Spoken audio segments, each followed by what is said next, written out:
Live from the Pitch Pad in New York City. Get ready to unleash your inner entrepreneur with Pitch Live with Amy Summers. Whether you're a seasoned entrepreneur or just dipping your toes into the Shark Tank, this is the place to be to discover how to turn your pitch into reality.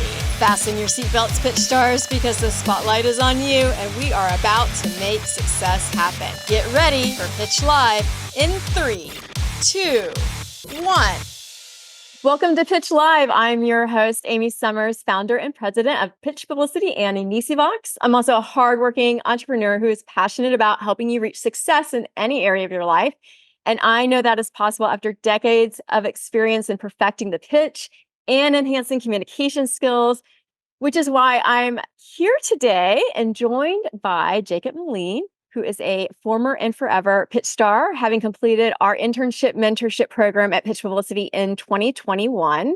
I first met Jacob virtually in 2020. He started interning with us on a joint internship program we were directing with the Gator alumni clubs at the University of Florida. And then in 2021, he started interning with Pitch Publicity exclusively. And those were the pandemic years. So this is how Jacob and I met virtually. And Jacob, I never forget when we first met in person, you came to New York City for our summer immersion program. And I just remember looking up at you and thinking, oh my gosh, he's so tall. I never imagined you being that tall. What was your first impression of me? Maybe she's a little short, but I'm just joking. I feel like I got to know you so well over, Zoom and on a virtual basis that it almost felt seamless, but you're not the first person to tell me that I was unexpectedly tall when they met me for the first time. So I think it's just a funny experience as well. And I think Winnie was a little taken aback as well. Yeah, Winnie is my pandemic puppy. And actually, I think that Jacob was the first man that she ever met because it was during the pandemic times. And I think I was only seeing a girlfriend of mine for a brunch like once a week. And then Jacob shows up and Winnie was like in shock. She didn't know, like, who is this guy? Which also shows I wasn't dating during the pandemic either. So Jacob was the first man she met, and we took her on a little walk in Central Park, and I always have that as a great memory too. Yeah, and I think what you said about the remote work too is really funny, but it did feel like we really knew each other, and I feel that way with a lot of our interns. We've been, of course, doing remote work at Pitch Publicity since 2010, so way before the pandemic. So a lot of times when I meet people for the first time, I'm shocked by a couple of things, but usually we already feel like we have a good relationship. But welcome, Jacob. After Jacob graduated from the University of Florida at the end of 2021, that's the same time he wrapped his internship with us. He landed an agency job in New York City at the CONSULTANCY PR, where he is now in the position of account executive, serving clients within the architecture, design, and luxury sectors. And Jacob is one of the most dedicated, persistent, high achievers I know. So I'm really glad you're joining us today. And I want to just jump right in and dissect how you've made success happen, or as you know, I always call it MSH, make shit happen. You're really good at it. And I want to talk first about just your persistence, because it's really, persistence in pitching is so important. And Jacob did not learn this skill from me. I'm actually not really sure where he learned it from. He can tell us, but it's an important skill to have. And it was evident that he was very persistent in our interview process. Can you talk to us a little bit about the first time you interviewed with me and what happened? Yeah. Well, I remember interviewing for the first time for the internship with the Gator alumni clubs. It was January of 2020. I actually had just moved to Gainesville maybe a week earlier. I didn't know anyone. I was kind of, just dropped in the middle there. So I, booked a classroom and went in there, and I will be honest that I completely flopped the interview. I felt like at that time, perhaps maybe I hadn't like fully come out of my shell yet when it comes to just being comfortable speaking in front of people and really pitching yourself. And I think I was so worried about, getting the script perfect, not veering from the script and, saying exactly what I needed to say. And I think that, I was just so worried about how I was going to be perceived that it completely just kind of sputtered and, crashed a little bit. But it was a really big learning experience because, I got to self-reflect and, really think this is what you should do differently. And, this is how you can improve upon yourself. And it's a really unique way that you did the interview, because I don't usually do interviews like that. I mean, most of the interviews that I'm doing are one-on-one, but because I was teaming up with the Alumni Association at UF, I was actually just trying to get a lot of things done at once. And we had all these Gator clubs that wanted interns. So I told those Gator club presidents, come on Zoom with me. We're going to just round up all these students. We're going to it'll be like American Idol. They're just going to pitch us all in a group. And you're not the first one who has said it, but I mean, without thinking about my strategy behind that, it was kind of a little bit intimidating. Not that necessarily that you were pitching to us, but you were watching all these other students come in with their pitches, and some of them were really prepared, right? And then, okay, now it's your turn. What are you going to do? So doing it in that group setting, I think, probably was very illuminating to how other people even present themselves in an interview. Would you agree? I agree for sure. And I think that was a lot of the pressure. I was seeing all these people go before me, and then it was, my turn to go up. And I was thinking, I have to do better, or how am I going to stack up against all these people? And, I think it was a very, big learning experience, but definitely something that I'm thankful for going through. So you weren't selected. We did it again in the summertime. We were kind of working on semester basis. So there was always people graduating and we needed new students coming in. And I remember you popping in again in the summer group internship for the same Gator Club group. And I remember thinking, oh, there's Jacob. I mean, that rarely happens. I think that people come back, especially to wherever they were, quote unquote, rejected from. And you weren't really rejected, you just weren't selected. But I mean, that shows a lot of perseverance. What made you come back? Because some people would have just been like, I'm not doing that again. Well, I was, looking for internships still at that time. And I was, familiar with who you were and what Pitch was, especially because, one of your interns at the time, Kelsey Snow, I met her during my preview session before moving to Gainesville. So she kind of, told me about you, and that's what led me to interviewing the first time. So when the second time came around, I saw that, you were advertising it again. And I figured, what's the harm in doing it? Because in life, the worst answer that you can get is no. So, if I don't get it, then, I don't, but then, at least I tried. So I think that's really what made me do it again. And, I also thought in my head, maybe Amy will, recognize me from the first round.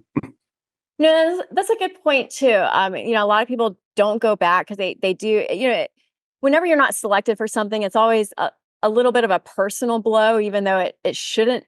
A lot of times it's not even about anything personal. But the fact that you came back, yes, you knew me, so you're already familiar with me. You probably knew how to tailor your pitch better because you had already seen it modeled by other people and you saw who got selected. But you also knew what to expect. And I think that that's a big part of the mystery when you go into pitching, of not knowing what to expect, but you're walking right back into the same arena. You knew what to expect.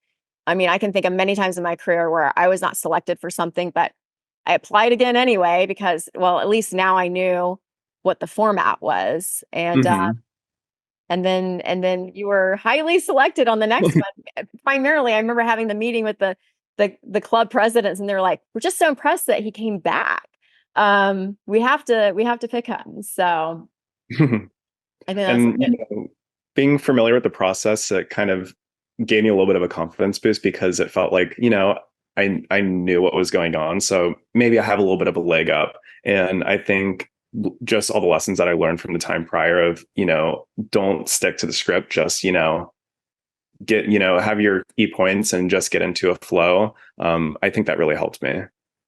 So between the internship that you did with the Gator clubs and then coming over to pitch, was there any other skill or different skills that you picked up that were really helpful to you in presenting or pitching your ideas that you picked up that you did not pick up in school? Mm, I think honestly, from both the Gator Club and from, I was in a few student organizations as well. So not really school affiliated, but I was putting myself in positions where I was placing myself, outside of my comfort zone. I'm naturally a somewhat shy person, and it's kind of hard for me to open up. I tend to sit back and kind of observe before I really put myself out there. But during that time, I was really trying to make myself uncomfortable and put myself in situations where I had to speak in front of people that I didn't know, or I had to convey my ideas and be ready to, defend them or back them up. So I think doing that also really put me in a position to where I could, go in a room and talk to people and feel fine about it, or, not anticipate it too much. I think there's still a little bit of anticipation all the time just because that's the type of person that I am. But I think just really making yourself socialize is something that is an invaluable skill, because once you learn to socialize and really communicate your thoughts with intention, then I think you can kind of apply that to any part of your life, professional or non-professional. So it's not something that came naturally to you. You're saying you're a little bit shy, and it's something that you really had to push yourself to do. What pushed you to do it? Because it's always easier to not do the uncomfortable thing. But was there somebody telling you that you needed to do this, or was it self-motivated? It was really self-motivated because, being away at school, living in a completely new town where I really didn't have anyone. I told myself either you're going to be lonely for the next 2 years, or, you can really put yourself out there and find a group of people that you like and, really make this a fun experience. And I think I chose the latter, and I think for very good reason.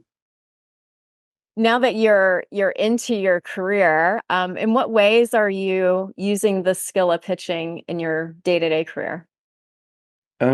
Pitching is, almost an everyday thing with what I do, whether it's pitching, new products from our clients, whether it's pitching, leadership teams from our clients, for thought leadership opportunities and, positioning them as, industry experts, whether it's, reaching out to various entities for partnership inquiries, every day is basically a pitch, but just in a different format. So it might not be a pitch for a media placement, but it might be a pitch to, just have your client meet with an editor just to introduce them and, get on a personable level. And I think, just the continuous motions of it, it helps you really get into a groove and just get comfortable with it so that it almost comes naturally.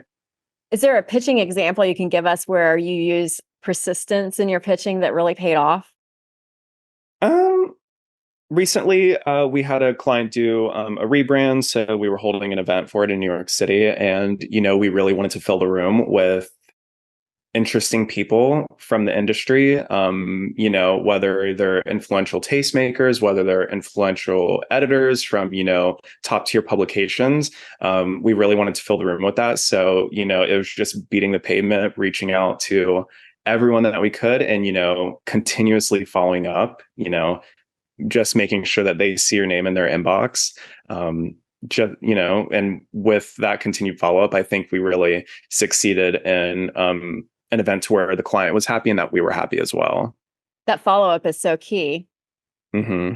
It's hard to do though. How did you tactically do the follow-up? Was it phone calls or texting or emailing again? Like how do you approach follow-up? Emailing. Emailing It's again. all email usually. A lot of times I think the phone calls, that was a lot of times when I was pitching for pitch publicity, I was doing phone calls, which a lot of times people consider, an old school way. But I think it's definitely valuable because once you call someone and you get them on the phone and you have them there, you have to, you have that 20 or 30 seconds just to tell them what you want, what you need, and if they're interested. Whether it's an email, you kind of have a little bit of time to finesse what you're saying, um, and practice a little bit before you send it out. So I I think agree the with you. If you can mhm, even like, even if you have to pitch like your friend or something, or even if you can get like just like a couple people on the phone, um, or even just practice the pitch verbally. I agree with you. I tend to, when I am pitching on an email, I tend to go long because I like to write. So I go on and mhm, on and on. And at the end of the day, no one's going to read all that.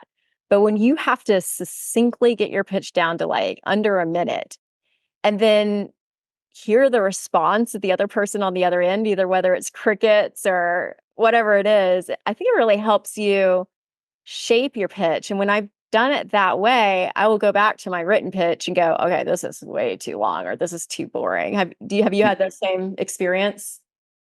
I think so as well. I've come to learn that a lot of times editors within the field that I'm pitching in, a lot of times they don't care about the fluff that I could, bulk up a pitch with. They really only care like what's the news hook, what is, the main like, crux of what you're getting across, and where are the assets that I need to access. Yeah, just get to the point, get to the details. Mhm. Which is really Exactly. counter to what we learned in a lot of our PR classes. They wanted us to do all this creative writing. And do you remember that? So I'm sure you got Yes. taught the same way that I did, like come in with a really good intro and it takes like 2 minutes to get to the point. But I think our communication styles change and it's just something that we always have to be aware of. I think especially too, attention spans we know are all getting smaller.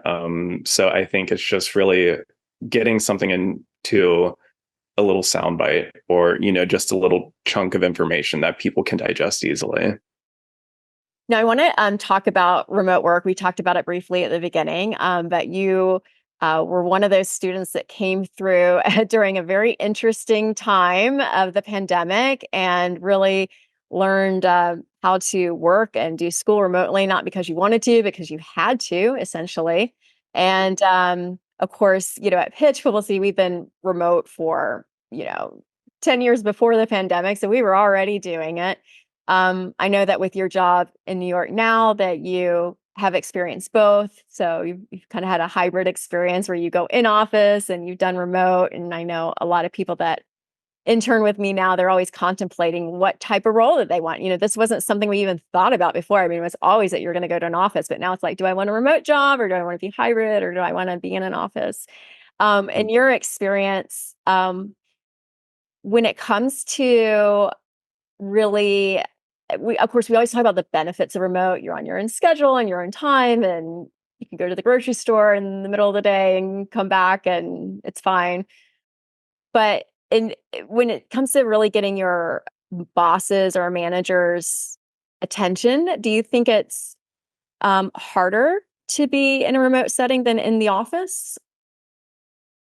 I think it comes with, its own challenges because, the agency that I'm at, we're technically a remote agency. We had office spaces that we could use, but it was, it wasn't required. Um, so I think, to really just, make sure you're standing out when you are in a remote setting, I think it's important to just make sure that you are present, whether, it's for inbound opportunities that come in, for Slack messages that might get sent your way, really just showing that you are in it on the day to day and really just, outputting what you need to, put out for your work. I think that really goes a long way. I think it starts getting a little bit dicey, when people are in a remote setting and they think, I can just kind of hang out, watch TV, or I can go to the store, I can do laundry. And meanwhile, Slack or Teams is, pinging away and you're missing all these messages. So I think it's just really important to make sure that you are there and that you're engaged, even though you're not technically in a setting to where you're around your coworkers all the time. When you say be present, give us some tangible ways that you remain present on your remote working days. mm, for me, I've started to try to get into the groove of actually like getting up in the morning and, properly getting ready, putting on normal clothes, sitting down, getting like my area set up to where, it feels comfortable and I want to spend the day there. And really just kind of, I put in my headphones, I listen to a lot of podcasts and just kind of zone out. But I make sure that, I'm zoned out into my work. And I think a lot of times with remote workers, a lot of times they find themselves rolling out of bed at 9 a.m. They're in their sweatpants, they go right to the computer. And it's really hard to, make that transition. And it also, I think it's damaging to, your work-life balance. I think if you really create those boundaries and, you wake up and there's like a buffer time between the time you get up and the time you start working, you're able to create that separation that really makes it a lot easier, and it makes you appreciate your work, and it also makes you appreciate the time that you're not working. What about with Zoom meetings or Teams meetings? You're on maybe with some of your coworkers and your manager or boss. How do you stay present or stand out in those situations when you basically just have a box? What Mhm. are some of the things that you're doing to try to stay top of mind with them? I think, at the very base level, it's, the same as when you're in person with someone and you're talking to them and you're letting them know that you're engaged. It's your body language, the way that you're looking at them, you're nodding and you're acknowledging what they're saying. You could even repeat back to them a question that they might ask so that they understand, that they see that you understand what they're saying. And I think, especially in a remote setting, you have to be willing to kind of just put your ideas out there and without shame. And, no idea is really a bad idea per se, in most situations. But I think as long as you're speaking up and you're showing initiative, I think that's really just how you stand out. Even if, your idea isn't something that gets executed in the end, as long as you're showing, like creative muscle, then I think, that goes a long way. Yeah, I agree. Eye contact, not multitasking, not trying to do other things. I've caught myself doing that with clients before. I'm like, oh gosh, I'm really on deadline with this, but now they want to do a call. But it's really impossible to do both because something is not going to be done well in those situations. And I like what you said about really speaking up on the meetings and stuff. Because if you were in person and you were in a room and you were not saying anything the whole time, that would kind of be weird. But on Exactly. Zoom, it seems normal. People just they're muted all the time. But even I think if you're not finding a space where you can put in some input, or maybe you are a little bit shy, using that chat box, right? And just Exactly. throwing a question there, letting them know you're engaged. I like to get the chat box fired up because I feel like I talk too much anyway. So I'm like, okay, I'm just put my comments here, and it tends to get other people engaged Engaged. when you're talking. Yeah. So you're kind of being an influencer within your work to get some ideas, even if you don't, raise your hand and speak up. Because I think, also too on Zoom, sometimes it can feel weird. You feel like you're interrupting people, which that is different than in person because, and in person, it's more of a colloquial setting, but on Zoom, it almost feels like someone, you're talking to someone on the phone and you're talking over them. So it's almost finding those little spaces where you can like sneak yourself in. But if not, I think the chat box is a great idea as well. So, during our time together, I feel like we worked together so much, it really felt like we were in person. We were in that much contact all the time. Not, we would do, I think, Zoom meetings like once a month, but whether it was phone or text or, Slack, we were in constant communication. And I know the way that, we had set up our internship was I really had the intention of mentoring you. I know that that's not every boss doesn't have that intention when they're running a company, is to also do mentorship. I have a lot of executives tell me, I can't believe you do mentorship and you run a company. But I'm just curious now that you're out there, you're not under the Pitch Publicity mentorship business model anymore. How are you getting mentored now, and how do you seek mentorship? Is that something you seek now in your career? I think I seek it naturally, but I think, for a lot of people, maybe they're not in a position where they were being mentored and they're not anymore. I think it's, important, maybe if they're in a new city, they could find, trade organization that, is tailored towards their industry. For instance, like public relations, there are a lot of local PRSSA chapters or PRSA chapters that they can be involved in. So I think that's a great way to be around like-minded people and people in your industry. And a lot of times you can find, people that have been in it for a lot longer than you and that are really open to mentoring. And I think, I've also just seeked it out naturally through people in my life, whether they're entrepreneurs or business oriented people that, have advice that they can pass along. It might not be specific to communications as an industry, but I think it is applicable to any type of professional career, when it comes to different skills and, business acumen to, know about. And, when we talk about finding mentors, it kind of seems awkward, or like, we don't just walk up to somebody and be like, will you be my mentor? So Mhm. how do you kind of, what are you looking for in somebody? And what is your approach to develop a relationship with someone that you might want to, that you're aspiring to be like, or that, could help you down the road? I think when it comes to what you're looking for, I think it's all individual. I think when it comes to me, I think of, people that um, are, interested in this field and maybe adjacent fields that I'm, have interest in as well, that also have an entrepreneurial mindset. Because even people that have that type of mindset, even if they're working for a corporation or for themselves, I think those are usually the people that really go after stuff and aren't afraid to take risks. So I really try to seek out those type of people because I'm a risk averse person. So just, finding that juxtaposition, I feel like can help me grow as a person. And I think with, really seeking out people as mentors, like you said, you can't really just go up to someone and be like, hey, can you mentor me? Because I think any person might be like, what do you mean? I think it just kind of comes naturally, you want to learn about the person, you want to let them learn about you, you want to develop a natural relationship first. And then I think, as you continue to keep contact with them and talk to them, I think that's when you can start, maybe send them a question, say, what do you think about this? Or, if you're updating your resume and that they're very skilled in that, you could say, would you mind, taking a look at this and letting me know your thoughts on it? And I think just very natural things like that.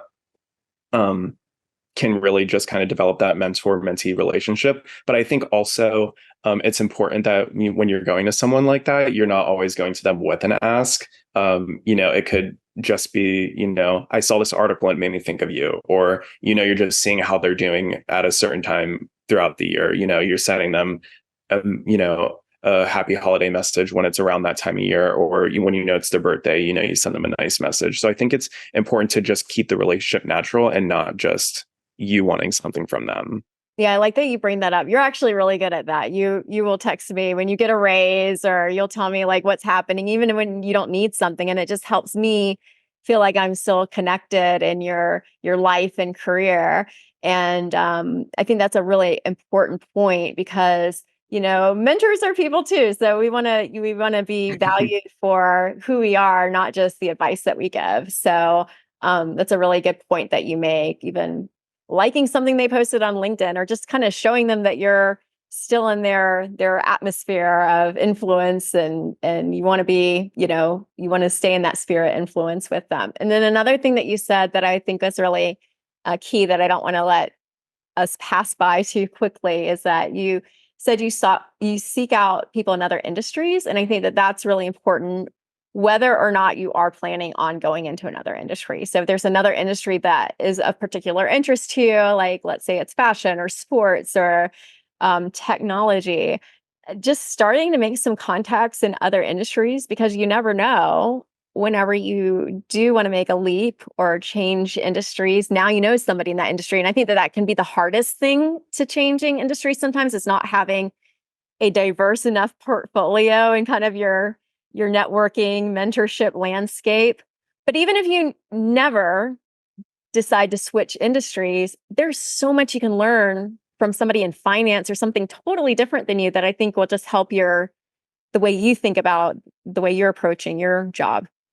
Exactly. An example, like you said, with finance, you could learn a lot from someone that maybe is in business and has their MBA. And, if you're working in corporate communications, if you have those skills and you can read financial reports and read a 10K and know what those mean, then that just really takes you to a whole nother level in a setting like that. So it just shows how different skills across industries can really fold into communications as a whole. But I think for any profession, it just, opens your worldview and really expands your thinking. So I think that's a great thing to do.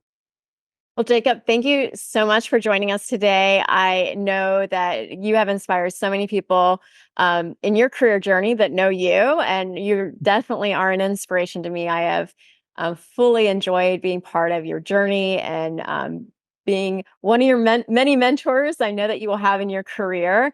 And be sure to connect with Jacob because he's on LinkedIn. So you can find him on Jacob McLean on LinkedIn and then also on Instagram at the same name. And because we're all about making success happen. And the more you are connected in your career, the more that you'll have these opportunities. And again, I just value our relationship as mentor-mentee. And thank you again for being with us today, Jacob. Of course. And you always have a special place in my heart, Amy. Aw. Well, thank you everyone else for joining us on this episode of Pitch Live with Amy Summers. And be sure to hit that subscribe button, give us a rating or review. Your feedback really helps us plan future episodes. And I hope you were inspired today by Jacob's story and that you'll share this episode with someone else that could also get inspired. As a bonus, please join us at amysivox.com where you can get motivated, hone your communication skills, and binge as much mentorship as you want whenever you want to. And the link is going to be in the show notes for this and for Jacob and everything we talked about today. So let's stay connected and support and follow each other in success. And until next time, keep making it happen. Thanks, Jacob. Thank you, Amy.